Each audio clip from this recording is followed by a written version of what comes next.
Et nous sommes dans la caravane Cochonou, qui est composée d'authentiques 2 chevaux, qui distribuent bien évidemment aux spectateurs du Tour de France. Nous avons embarqué le temps d'une étape entre Saint-Gildas-des-Bois et Saint-Malo, dans la mythique 2 chevaux limousine Cochonou. Damien, son chauffeur, nous la présente. Pendant 3 semaines, je conduis la voiture de luxe ultime. Tout le monde se bat pour monter dedans. Mes invités, ils veulent plus sortir, ils veulent plus sortir. Regardez comme on n'est pas bien dans cette limousine. Bien installé, il y a de la place, je peux m'étendre les jambes. La possibilité de déguster un 1928 et de boire une petite coupette au bar privatif, que des jus de fruits bien frais. On a eu quelques invités prestigieux, on a eu Tex, Daniel Evenou, Daniel Gilbert, plusieurs fois. On a eu... Pardon? Oui, salut Geneviève. Je crois que c'est complet cette année. Geneviève de Fontenay. Avec Samis, on l'a eu. Ils ont fait une étape de toute beauté sur les Champs-Élysées. C'est ce que je vous disais. Regardez cette limousine, elle est décapotable. Ça nous permet de sortir, d'être au plus près du public, d'admirer les super paysages, de sentir l'air frais qui s'engouffre là dans la voiture, cheveux au vent, c'est le top. Donc franchement, il n'y a pas de meilleur endroit sur Terre.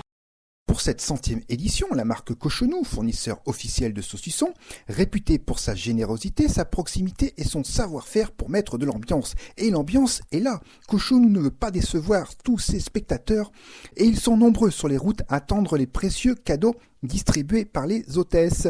Mais comment font-ils? La réponse avec les hôtesses Cochonou, bien sûr. On connaît les gens qui attendent la caravane Cochonou. C'est un peu des cris qu'on peut entendre lors d'un accouchement d'une femme. Oui, mais alors, une femme qui aurait accouché sans péridurale. Il commence à avoir de la fièvre, les yeux écarquillés, il transpire. On les reconnaît aussi à la façon qu'ils ont de crier notre nom. Ça nous fait penser à un garçon qui dit au revoir à sa copine sur le quai de la gare. Mais les plus en manque sont ceux qui ont confectionné des grosses pancartes avec des 2 chevaux Cochonou. Ou carrément, quand ils sont encore plus en manque, ils miment le geste. Ceux-là, pour les calmer, du coup, on leur administre une énorme dose de mini saucisson sec.